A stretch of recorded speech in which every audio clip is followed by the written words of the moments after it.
So then the question becomes, why did he do this? I think honestly, everyone is puzzled in Washington. It doesn't make a lot of sense. Yes, Trump has a protectionist worldview that does view trade as a weapon, but India, the U.S.-Indian trade is not very great. India does. This would be a very, very small, matter. It would not affect the U.S. much. It's very different from China, and of course the excuse for the highly punitive tariffs, the India's buying of oil, of Russian oil, makes no sense because China buys more oil than India does. Now they say China does have 50% tariffs already, but the whole thing doesn't make sense for this very simple reason, Rahul. If India and China didn't buy Russian oil, oil would be $150 a barrel because you would have taken all that supply off the market. It would cause a recession in the Western world. It would cause a recession in America. And Trump surely doesn't want to do that. So rather than working with India to try to find ways to lessen those purchases, or more importantly, and this was the Biden administration approach, which I think is more intelligent, get the Russians to discount this oil even further through price caps and such, then you end up with, a steady supply of oil for the world, but you don't end up with massive Russian revenues to Putin.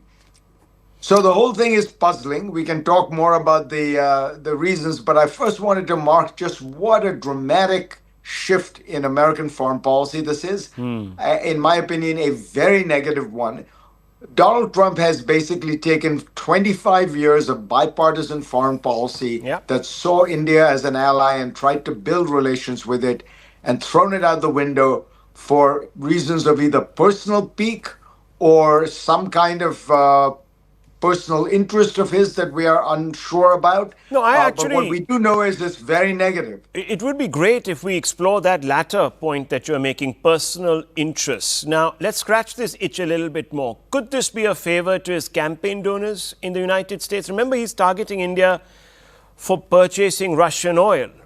We know that energy companies, big energy companies, have bankrolled, so to speak, the campaign, the Trump campaign. Is this now them sort of saying, hey, give us access to the Indian market, get the Russians out of the way? I'm just looking at some scenarios. So there may be something like that going on. You never know with Trump because it often is highly personalistic. We're dealing with somebody. It's almost like dealing with the dictator of a third world country, where the personal interests, the personal aggravations make a huge difference. Look at the 50% tariffs on Brazil, which are largely because the guy he likes, Bolsonaro, is being tried in a Brazilian court.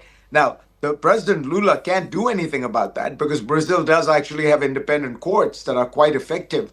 So there's something like that. But let me lay out another scenario which ties in with Pakistan.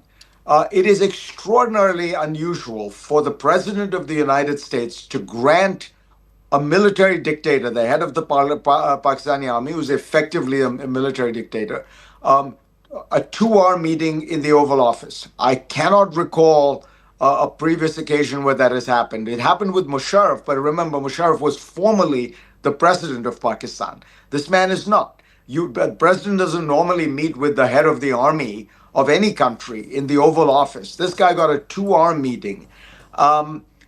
Pakistan is at only 19% tariffs. And it is reported that there is a crypto venture that the Trump family has with a Pakistani group.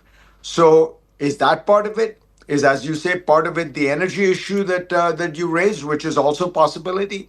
It's possible that also agricultural interests have but the point is, it makes no rational, logical sense because India is too small. The amount of exports you're talking about are tiny. China buys more oil from Russia than India does. And if both of them were to stop, oil would go up to $150 a barrel. So the problem here is we have eliminated all rational explanations. And so one is left with some personal peak aggravation Yeah. or interest? Interest. Yeah, I think you're right about that, and many people have written about this, of course. But I want to press on because, you mentioned the fact that China, of course, does the maximum purchasing. Even the EU does. EU purchases gas, LNG, PNG, all of that. We know the figures. So why has India been singled out? I mean, you could have made that larger point even if you were making an ideological point to your base by getting the EU a penalty. So I mean, this is remarkably exceptionalist on his part.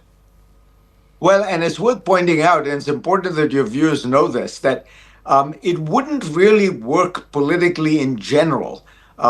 India bashing doesn't work in the United States anymore. The general perception of India in America is very favorable. If you look at polling, Americans don't care a lot about the rest of the world, but to the extent they do, India ranks very favorably. Yes, there are some places where there are some concerns, and if you bring up the issue of H-1B visas or specific things like that, you can find pockets of skepticism or resistance. But in general, Americans think of India as a fellow democracy, as an ally, as a country that is also finds has problems with China. There's an enormous amount of connection between India and the United States, partly because of the Indian diaspora in America, partly because trade has been increasing mightily in recent years. So it's not clear to me that it would be a political winner for Trump. I don't think it's a political loser, but it's sort of neutral. So again, that's why you come back to this very strange decision on Donald Trump to single India out in this way. There are very few countries that have been singled out as much as India. There's Brazil, as we talked about. There's China. There's India. And the United States has built its geopolitical strategy in Asia to counter China around India. Yes. The whole point of the Quad was to bring India in as a major counterweight to China. So what he's doing now by putting India in this small group of countries whom he has, targeted for particular punishment is he's wrecking the entire U.S. Asia strategy, such as it is. Yes, that's right. Let's talk about that, because what does this mean for Indo-US relations? For 25 years, we've called India and the US natural allies. That was a phrase that first found its way into the bilateral agreements under Atal Bihari Vajpayee. And since then, of course, we've shared a strategic partnership. We've improved upon the vocabulary there. Could this mark the beginning of a serious rift? I can tell you that the Prime Minister here is very upset. It could mark the beginning of a serious rift. It certainly means there will be a much more troubled relationship. And I think as I say, it's extremely unfortunate. It is entirely puzzling why Trump is doing this. It's a massive reversal of bipartisan foreign policy. It is worth pointing out, though, that it's a cautionary tale for Prime Minister Modi and for some of his supporters. Many of them overlooked a lot of the frankly bizarre behavior of Donald Trump, the thuggish behavior of Donald Trump, the personalistic behavior of Donald Trump, the illiberal behavior of Donald Trump, because their attitude was, well, he likes India and he likes Modi. Well, the truth is, when you have an unpredictable, erratic, quasi-authoritarian figure in the White House, one day he likes you and one day he doesn't like you. True. That is how that type of personality and that type of leader works. And I think Prime Minister Modi placed far too much emphasis on his basic personal relationship with Trump. Perhaps didn't develop the relationship strongly enough. There are some reports that that Trump wanted to have a phone call with him and Modi didn't respond as quickly and as readily as he should have. If you're going to play that game that Modi seemed to be playing, well, learn from Keir Starmer. Be slavishly available and pro-Trump and massage his ego. So you can't have it both ways. You can't rest your strategy entirely on a kind of personal relationship with Trump and then ignore the personal relationship. I think it would be much more sensible to have had a stronger, government to government relationship at every level. And then you have the entire government of the United States invested in it. That meant the Pentagon by weaning yourself off some of Russia's defense sales. That meant the State Department. That meant commerce. All of it. But instead, the whole thing was placed entirely on the idea that, well, Trump likes India and he likes Modi. Well, he likes India and Modi until he doesn't.